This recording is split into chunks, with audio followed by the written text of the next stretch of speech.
Hello बच्चों, तो function का एक अगला वीडियो जिसमें आज हम कवर करेंगे ये दो न्यूमेरिकल्स।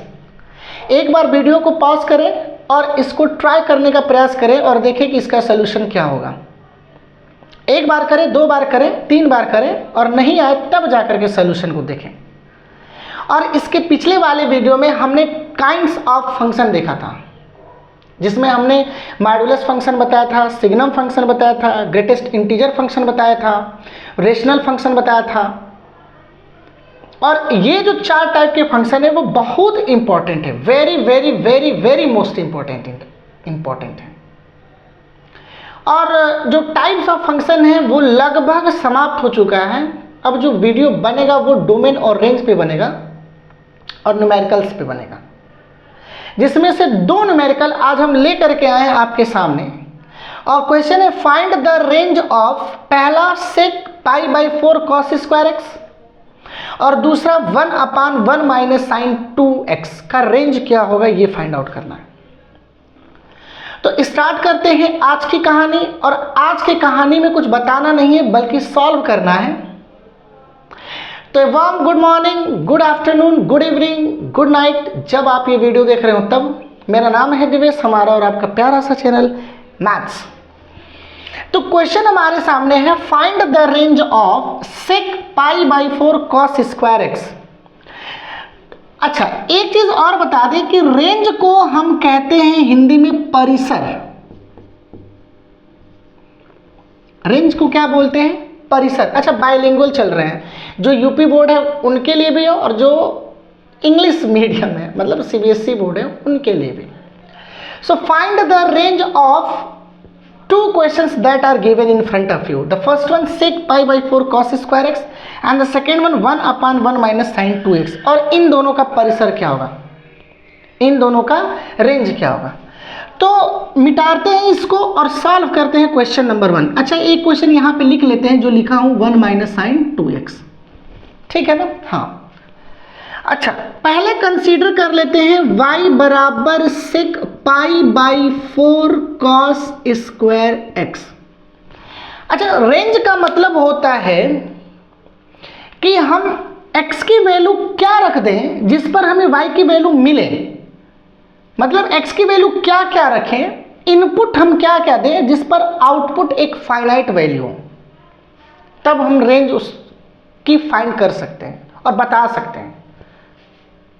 मेरी बात समझ में आ रहा है? रेंज का मतलब होता है कहां से कहां तक। रेंज का मतलब होता है कहां से कहां तक। जैसे कि एग्जांपल ले रहे हैं, जैसे हमने कहा y बराबर साइन x, तो x की वैल्यू क्या क्या रखेंगे कि y की वैल्यू हमें मिले।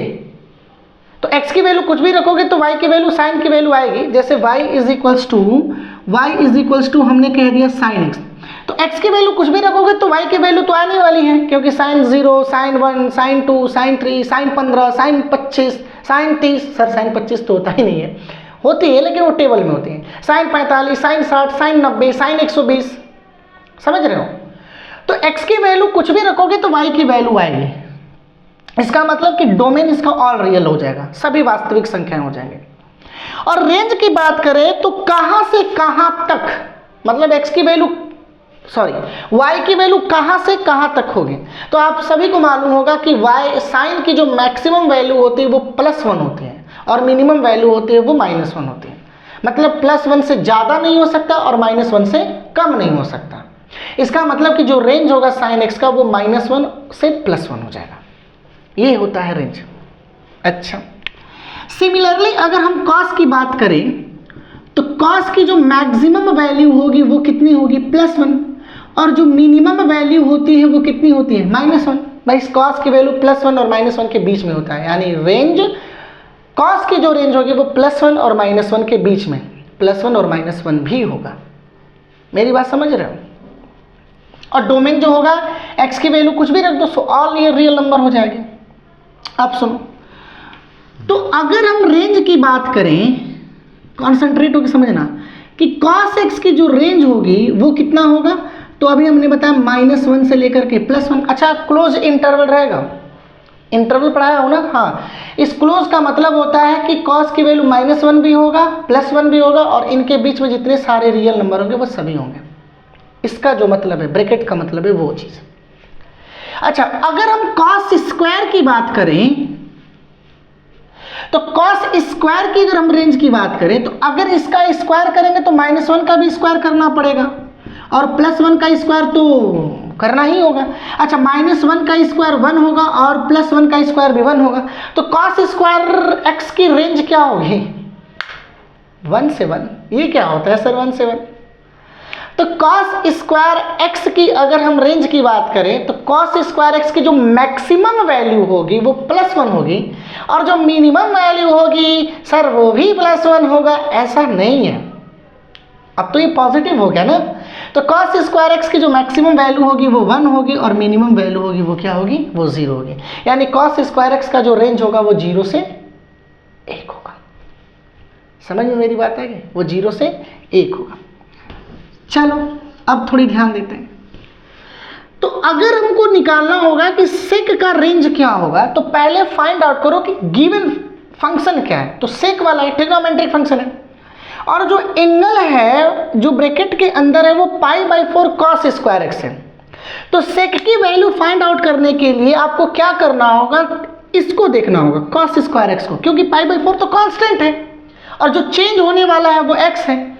यानी cos स्क्वायर x की मैक्सिमम वैल्यू पकड़ लो और cos स्क्वायर x की मिनिमम वैल्यू पकड़ लो। समझ रहे हो? cos स्क्वायर x की मैक्सिमम वैल्यू पकड़ लो और cos स्क्वायर x की मिनिमम वैल्यू पकड़ लो। जो मैक्सिमम वैल्यू और मिनिमम वैल्यू होगी वही उसकी रेंज आ जाएगी।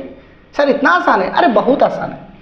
तो cos स्क्वायर x की अगर हम मैक्सिमम वैल्यू की बात करें तो इसकी मैक्सिमम वैल्यू कितनी होती है? 1।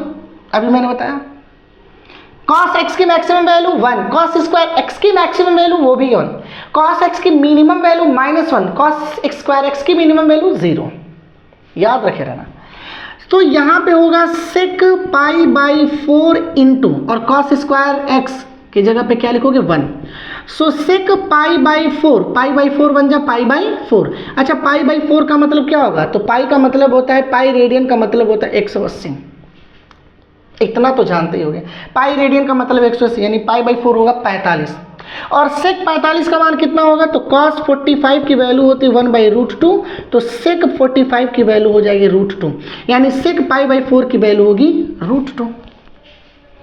समझ में मेरी बात है? अच्छा, अब मिनिमम वैल्यू की बात करूं तो cos स्क्वायर x की जो मिनिमम वैल्यू होगी वो कितनी होगी? तो 0। सुन लो, cos स्क्वायर x है, अगर यहीं पे cos x रखता तो मिनिमम वैल्यू -1 रखते हैं। समझ रहे हो ना? ठीक, इसलिए y बराबर कितना होगा? सेक π/4 इंटू 0। अच्छा, ये होगा सेक π/4 में 0 का गुणा करो तो 0। अच्छा, अब सुनो, cos 0 डिग्री का मान कितना होता है? 1। तो सेक 0 डिग्री की वैल्यू कितनी होगी? तो cos का उल्टा सेक होता है, 1 ही होगा, यानी यहाँ पे लिखेंगे 1। तो अगर हम रेंज की बात करें तो जो रेंज आया इसका जो रेंज आया वो √2 से 1, यानी 1 से लिखेंगे √2। ये होगा आंसर। समझ में मेरी बात आ गई? रेंज कैसे फाइंड आउट किया जाता है?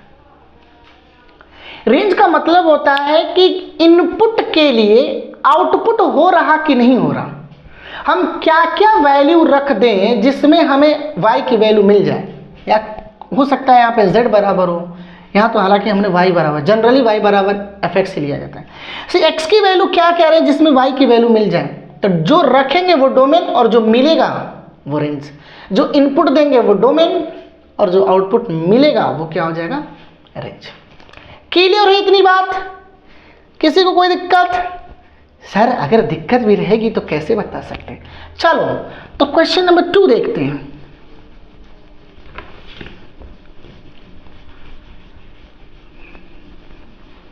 क्वेश्चन नंबर 2, कभी कभी मेरे दिल में ख्याल आता है, बीच बीच में कहाँ जाता है sir? So y is equals to 1/1 minus sine 2x। अब फाइंड आउट करना है इसका रेंज क्या होगा, परिसर क्या होगा। बताते हैं क्या करो। पहले देखो कि साइन की मैक्सिमम वैल्यू क्या होती है। तो साइन की मैक्सिमम वैल्यू +1 और मिनिमम वैल्यू कितनी होती है? -1। तो पहले साइन को पकड़ के निकालो। सो साइन 2x इसकी मैक्सिमम वैल्यू कितनी होगी? सो -1 से +1, मतलब साइन की जो रेंज होगी वो -1 से +1 के बीच में। ऐसे कर लेना, ऐसे प्रोसेस बता रहे हैं। अब आगे देखो, जब भी ट्रिग्नोमेट्रिक फंक्शन करके दे और रेंज पूछे इस टाइप का, तो पहले देख लेना कि जो गिवन ट्रिग्नोमेट्रिक फंक्शन है उसकी रेंज क्या होगी। तो यहाँ पे साइन दिया तो साइन की रेंज -1 से +1 होगी। अच्छा, अब एक चीज बताओ, इस साइन के आगे क्या लिखा हुआ है? माइनस, यानी हमको साइन के आगे क्या चाहिए? माइनस। तो अब क्या करना होगा? माइनस से मल्टीप्लाई कर दो। तो जब माइनस से मल्टीप्लाई करेंगे तो इनइक्वलिटी, असमीकाएं, इनइक्वलिटी की जो साइन होती है वो चेंज हो जाती है। Is greater than, is less then होता है। मतलब अगर मान लो कि 2 इज ग्रेटर देन 1 है, दोनों ओर माइनस से मल्टीप्लाई करो तो -2 -1, अब ये इज लेस देन होगा। तो दोनों ओर माइनस से मल्टीप्लाई करोगे तो यहां से माइनस से मल्टीप्लाई करोगे तो 1 होगा, यहां पे माइनस से मल्टीप्लाई करोगे तो -2 sin x होगा, और यहाँ -1 से मल्टीप्लाई करोगे तो -1 होगा, और इनइक्वलिटी चेंज होगा। क्या बात है सर, क्या बात है, क्या बात है। अब sin 2x के आगे माइनस था, वो काम हो गया। अब माइनस के आगे क्या है? 1, यानी हमको इसके आगे क्या चाहिए? 1। तो हम क्या करेंगे? 1 को जोड़ देते हैं। तो 1 को ऐड करो, यहाँ पे 1 को ऐड करोगे तो 1 + 1 is greater or equal to 1 - sin 2x is greater or equal to 1 - 1। अच्छा, 1 + 1 कितना होगा? 2। 1 - sin 2x is greater or equal to 1 - 1 कितना होगा? 0। अब देखो, दिया है 1/, करके दिया है, और यहाँ पे डायरेक्ट 1 - sin 2x है, यानी इसको हमको फ्रैक्शन में लाना होगा, डिनोमिनेटर में हर में लाना होगा। तो इसको क्या कर दो? उलट दो। उलटने का मतलब इसको उलट दो। तो जब उलटोगे तो 2 का होगा 1/2, 1 - sin 2x का होगा 1/1 - sin 2x। बोलो बोलो। और 0 का क्या होगा? तो 0 का उल्टा तो सर कुछ ऐसा होता है, 0 का तो उल्टा कुछ इन्फिनिटिव होती है। हाँ, यही होती है, 0 के उल्टा इन्फिनिटिव होती है। और इनइक्वलिटी क्या होगा? चेंज होगा, कुछ ऐसा और कुछ ऐसा। यानी अगर हम इसके रेंज की बात करें, अगर हम इसके रेंज की बात करें तो रेंज कितना हो जाएगा इसका? ये से ये, यानी 1/2 पर क्लोज्ड और इन्फिनिटी पर ओपन। सर यहाँ पे तो इन्फिनिटी पे is less than or equal to है, तो इन्फिनिटी तो कुछ हो ही नहीं सकता, इसलिए हमने इन्फिनिटी पे ओपन कर दिया। यानी इसकी जो रेंज होगी वो 1/2 से कितनी हो जाएगी? इन्फिनिटिव। आई होप आपको ये बातें समझ में आई होंगी। तो आपके लिए एक न्यूमेरिकल छोड़ के जा रहा हूँ, y = 1 - cos 3x। अच्छा, यहाँ पे बोले 2 - cos 3x करके आना, नहीं तो फिर कल हम इसको डिस्कस करेंगे। जैसे किया वैसे इसको करना। ट्रिग्नोमेट्री फंक्शन का रेंज निकालने का यही प्रोसेस है, क्या और कोई प्रोसेस नहीं है। सबसे इजीएस्ट प्रोसेस है। पॉलिनोमियल का किसी और तरीके से निकालते हैं, लॉगरिथम का किसी और तरीके से निकालते हैं, एक्सपोनेंशियल का किसी और तरीके से निकालते हैं। कल लॉगरिथम और एक्सपोनेंशियल का न्यूमेरिकल लेकर आएंगे। तब तक पढ़ाई करते रहो। All the very best.